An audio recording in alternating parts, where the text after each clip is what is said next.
I said, don't put the trowel away just because we're in a transitional period.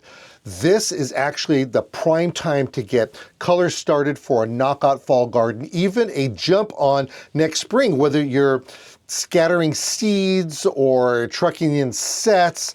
Here are my top flowers to plant right now.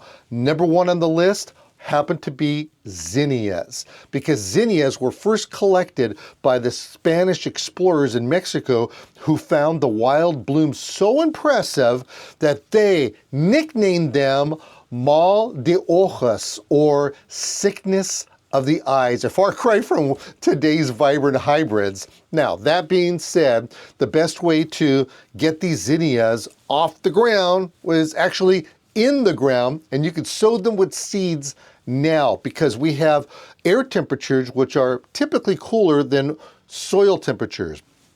And these soil temperatures are really important to make sure that you understand that that combination is perfect for them to grow. So I don't want you to freak out thinking, oh no, I can't do any of this, because you can do this right now.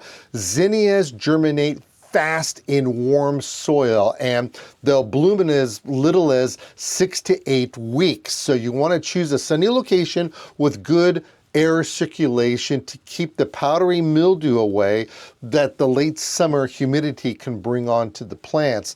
And the important part is to deadhead the spent blooms regularly to keep the plant pumping out fresh flowers until the frost comes. And then when the frost comes, we'll talk about what to do after that. Now, this next one is a plant that you probably think like, why are we talking about this one? Because isn't it just a summer flower? En contraire, or how do they say that? Nay, nay, sunflowers. Now, we're not talking about the giant sunflowers that get up to 12 feet tall. There are sunflowers that get 6 to 8 inches tall. And what's really fun about them, just in general, is that sunflowers were domesticated by the Native American tribes as far back as 3000 BC. Those guys were on top of the gardening aspect. I got to tell you, we have learned so much from them. It's ridiculous. And some evidence suggests that they were cultivated even before corn. That's how important this was actually done for them. Now, here's the whole thing about sunflowers and growing them for fall crops. We're not growing them for the seeds themselves. You want to choose a quick maturing dwarf variety or a branching variety, so the blooms you still get before the season ends. Sow the seeds directly in the ground, about an inch or so, in the sunniest bed that you have, because they're going to need that. Now, again, the seeds or the flowers, they're only going to get maybe 6, 8, 12 inches tall. Get the compact varieties. In fact, you've heard me talk about it before. Even for a spring/summer crop, you're going to really, really love these things, because you can stair step them. Start small, get the next variety, get the next variety. I wouldn't get a variety much more than, and this is pushing it, 24 inches tall. And you're going to get these blooms on there. Some of them are singular, like you would see the giant sunflowers, but some of them will have like multiple heads. And it's really a fun thing to see them as they are stair-stepped that way. And you grow them by seed. They grow so fast, you're not going to have to worry about this. Now, the whole thing about it is that we do need to water deeply, but less often, to encourage strong, deep roots instead of these top-heavy stalks. But be forewarned, like their cousins, the 12-footers, sometimes we do have to stake them. Now remember that they're going to follow the sun. So you want to put them in a sunny location. Don't put them too close to each other. Use the spacing like the directions say, so there's air movement in between them, and then they will follow the sun. So typically we plant them on an eastern side, so that when the sun comes up over to the western side, that they're going to end up pointing in that direction, say like from noon, 1 o'clock on. That is a pro tip that you're not going to find anywhere else. The next plant, very, very common, fun plant to have. You get them because they're just great plants, that's all. Now, despite the names of French and American marigolds, these are both types that are actually originated in Mexico and Central America, and they were brought into to Europe by Spanish traders in the 1500s. Very well established plants.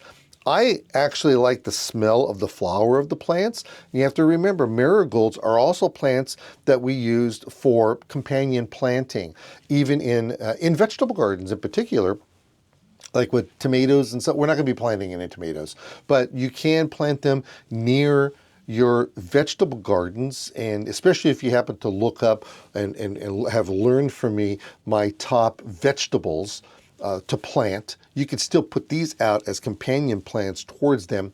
Absolutely great. Now, the best part about these plants is that not only can you sow seeds, but you can also put out transplant for fast color.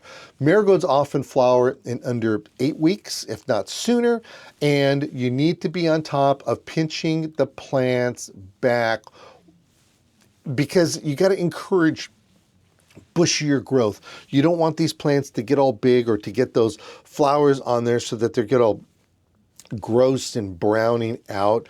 You want them to bush out. So the more you prune them, believe it or not, the better that they are. And they absolutely love the sun. So again, plant them near vegetables.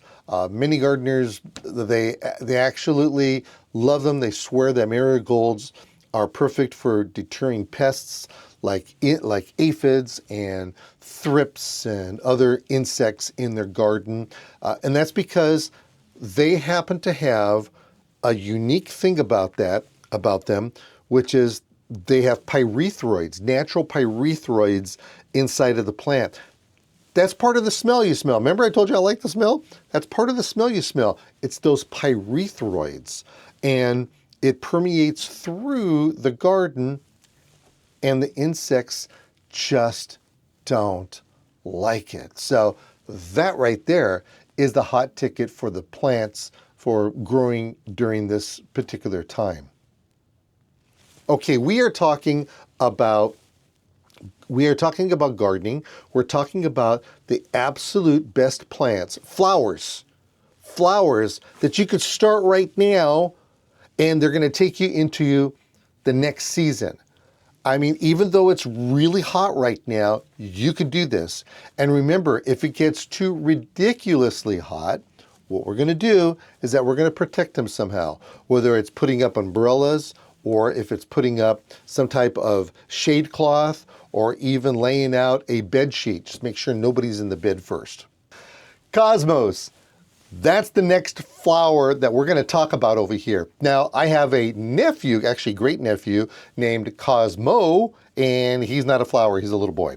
But cosmos, well, that comes from the name, a Greek name, word for beautiful or ordered universe. The name in Spanish, priests in Mexico are said to have given it for its flower, for its perfectly balanced petals. Gorgeous plant to have. Oh my goodness, if you never had one before, they're so easy to grow. Now, direct sow into well-draining soil, because Cosmos actually prefers being a little bit on the lean side, so you can actually skip any kind of heavy fertilizing on these things. So that's why part of what makes these things so easy to grow. Now, as with all of our planting with seeds, space the seedlings a foot apart, since the mature plants are going to get tall and airy. Now, this is where we have to understand what a stake is. A stake does not necessarily come from a cow in the world of gardening. It comes from a branch of a tree. Sometimes you can go to the local nursery or garden center and buy different types of stakes where you could put them in the ground, and then they have a hoop on the top that helps hold the plant up. If you're going to put just a piece of wood next to it, you're going to have to be able to put some types of ties at the bottom, whether they be a twisty tie, whether they be a zip tie. It really doesn't matter, because these things, they do get a little bit on the taller side in open windy spots, and the stems, they are delicate, and by staking them up, it's going to keep them from flopping all over the place, because that's really the last thing that you want these things to do. You want them to be as symmetrical. And by the way, there's no shame on doing this. This is an actual good thing. And because you are planting them a foot apart, they're going to kind of grow toward each other pretty well, but they have to be helped by staking them. The next plant up on our list here, which happens to be one of my top favorites here, are pansies, and they get their name from the French word pensée. I don't know if that's pronounced correctly or not, meaning thought, because the flowers, they look like they have a face on them, and they were once thought to resemble a person's deep contemplation on these things. Now, you can actually set these out, set the young plants out now, all the way for spring color, because they're actually going to grow when it is cool. They thrive more in the cool, but you got to get them started. So you can possibly buy sets right now, but it'd probably be better to start these off in seed. You want them to have full sun. They're absolutely beautiful plants. Now, you want to plant them in a spot with just a little bit of afternoon shade. So don't put them in a full western exposure. If your late summer days are still hot, that's why you want to have them kind of protected. Now, there are some of these varieties that are self-deadheading. In other words, the flower will come off of them without any problem. You don't have to touch them. But otherwise, faithfully deadhead these plants. And this way, if you don't, they're going to go to seed, and you don't want them to do that. You want them to bring out brand new flowers on a regular basis. Now, one of the really cool things about pansies is that they're edible. You can actually, as long as you're not spraying chemicals on there and you're doing organic fertilizer, you're going to be okay with this. This right here is a great thing to really do. You've probably seen pansies and Johnny jump ups, which are kind of like miniature pansies. You could take these things and you could put them in salads, or they actually make a great dip. And what you would do is get the darker flowers, the purples and the blues, or the reds and the yellows. Well, yellow is really not a dark color, but you would take and you could keep the color palette all together. Don't go mixing them, because you're probably going to get a brown. You keep them all together, and then you space them out. Well, anyways, you chop them up real fine, add them to sour cream. It'll change the color of the sour cream. It'll give it a little floral essence, and that right there is a hot ticket for something that the pros don't want to tell you. I want you to do that. The next plant up is probably one of the funnest plants that are ever around, and we're talking about the Snapdragons, because they get their playful name by squeezing the sides of the blooms, and they open and close like maybe a little dragon's mouth. It is so fun to trick the kids into thinking that these little flowers are actually talking. You push them in and out like this, and they open up, and it's so cute. Anyway, you want to set these things out. You can set them out in seeds. You can put transplants out, and really your transplants are probably a little bit easier to grow, because your seed starting can be a little bit slow to get established. But it's, like I said, we're at that beginning period over here. You will be able to get them to grow. Now, the thing about these things is that you want them to bush out. So you want them to pinch that central stem when the plants are young to encourage more bushier, more flourishing growth. Now, and as they get bigger, they kind of get woody. So get in there and prune those things down. It's really, really important to do this. Now, Choose a cool season blooming variety so the plants can perform all through fall into winter in the mild climates. You're going to really love the way these plants just are going to talk to you. And these are another plants that you may have to stake up. Just like the cosmos, you may have to stake these up, so kind of keep that in mind.